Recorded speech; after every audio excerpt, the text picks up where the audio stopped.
Audio on demand from Vision Christian Media. Foundations. You've given a banner to those who fear you, that it may be displayed because of truth, that your beloved may be delivered, saved with your right hand and hear me. This banner is a place of safety and security for God's beloved.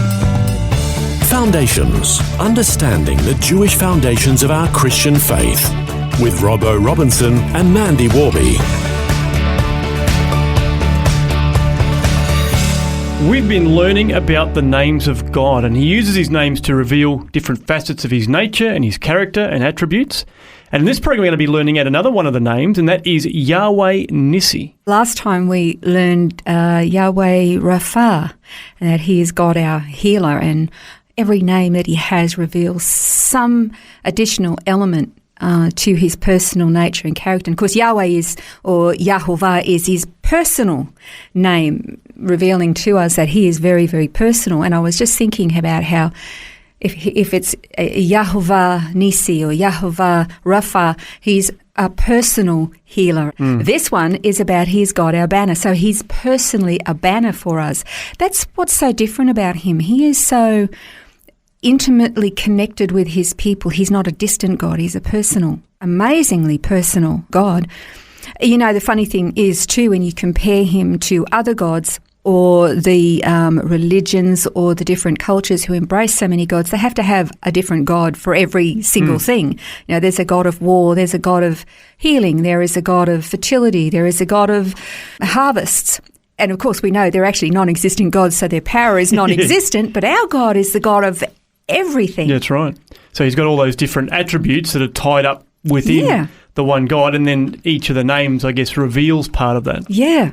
I find it very, very fascinating. This particular name, Yahweh Nissi or Yahovah Nissi, is kind of based in the story that took place in Exodus 17. You'll be really familiar with this one. It's where Moses was up on the mountain while the Israelites were fighting the Amalekites. That's right, yeah. So they're out at war. Moses is overlooking on the mountain, and you've got Aaron and Hur standing with Moses because he had his arms raised, and while his arms were up, they were winning. Yeah. When he put his arms down, the enemy would start to win, and so obviously his arms were going to get tired. So Aaron and Hur were actually propping his arms up and holding his arms there. They went and got a rock for him to sit on because I guess his legs were tired as well as his arms, and holding him up on either side. So what was it about having his hands raised that made the difference? It was kind of like a banner.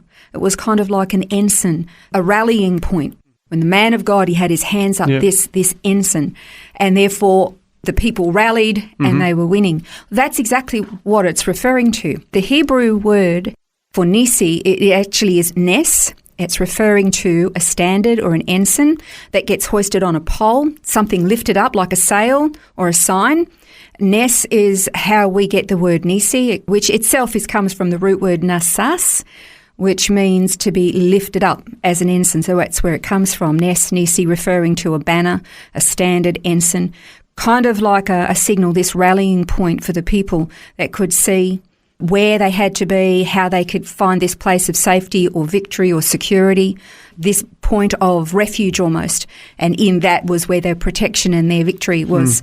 And so this is where you get it. Psalm 60 verses 4 and 5, it says, "You've given a banner to those who fear you, that it may be displayed because of truth, that your beloved may be delivered, save with your right hand and hear me." So here is exactly the same kind of thing. This banner, this is a place of safety and security for God's beloved. This one actually kind of surprised me a little bit, but not entirely, because I guess when you think of God as our banner, it shouldn't actually surprise me, because even though Song of Solomon is really a love story about a man and a woman, it is actually also the love story of God and his people. Yeah. So Song of Solomon, chapter 2, verse 4, which says, "The Shulamite to the daughters of Jerusalem, he brought me into his banqueting house, and his banner over me is love." So this is one of real intimacy and fellowship and union together in a banqueting, celebratory kind of a scenario. It's a beautiful picture. So it's almost like a wedding reception in that respect, isn't it? Yes, it is. The banqueting house. Also, there's another great example of this, Isaiah 11, verses 9 to 12. It says, "They shall not hurt nor destroy in all my holy mountain, for the earth shall be full of the knowledge of the Lord, as the waters cover the sea. And in that day there shall be a root of Jesse, who shall stand as a banner to the people.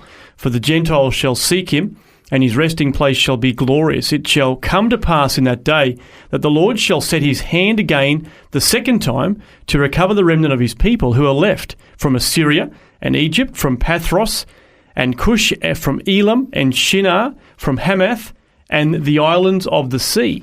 He will set up a banner for the nations and will assemble the outcasts of Israel and gather together the dispersed of Judah from the four corners of the earth. Do you know, when I hear or read that scripture, what I really like about that is all those particular nations that you mentioned, according to their ancient names, they're all referring to the nations throughout the Middle East today. And then, of course, it progresses from there, from not just the Middle East, but to all the four corners of the earth. Yeah.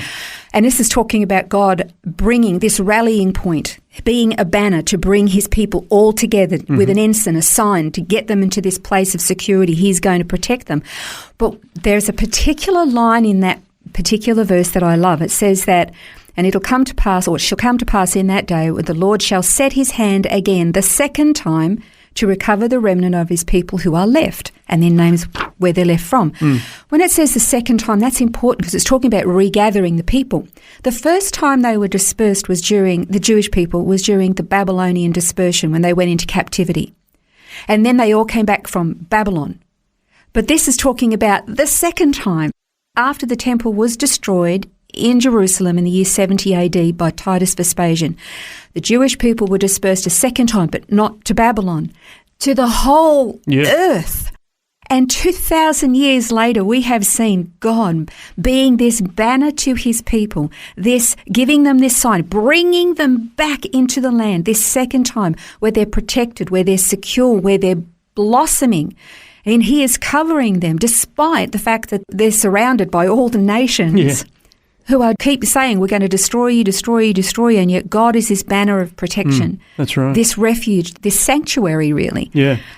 The detail of these prophecies that we read, and we kind of go, oh yeah, he brought him back again a second time. We kind of brush over it and think, well, we don't know what it means, so we'll just pretend it's not there. But it's remarkable. Yeah, it is. And just to think that they're coming out of those nations like Ethiopia and Egypt and Syria and those sorts of nations, as you say, surrounding Israel today. Yeah. It's quite amazing. It is amazing. And, you know, it doesn't stop there, because that verse is also talking about the root of Jesse. Now, the root of Jesse, we know, is referring to Messiah. What's the root of Jesse? Well, Jesse was the grandfather of David, who was the grandfather of Messiah. So the root of Jesse is Messiah. This is talking about the Messiah being this ensign, this sign, this banner, but to all the nations of the world. And this is what is remarkable, because while God is a banner to his own people, he is Yahweh Nissi to his own people. Because of Messiah, he's Yahweh Nissi to all those who would believe and put their faith in Messiah, we who are grafted in. Yeah. So not only do we look at this and we say, God, Yahweh Nissi, is a banner to his people, this place of refuge and protection and a sanctuary to them or for them. Messiah, Yeshua, Jesus Christ, he is our banner. He is our sanctuary. He is this ensign, this banner of protection, this refuge for us as well. Because we know that Yahweh is very personal, he personally came down. He personally embodied humanity. He personally dwelt among us. He personally paid our debt by dying on a cross. He personally rose from the dead, conquered death and hell, and personally resides in us and is our refuge and our strength, in spite of what's going on around us in the world. Yeah. He personally invites us then to be a part of him as well, isn't it? Yes, he does. His invitation to the whole world. And I don't understand why people don't say yes. Well, in the next program, we're going to learn about yet another one of the names of God, and that is Yahweh M'Kadesh. This has been Foundations, a look at the Jewish foundations of our Christian faith. For study notes, resources and more, see vision.org.au/foundations. Thanks for taking time to listen to this audio on demand from Vision Christian Media. To find out more about us, go to vision.org.au.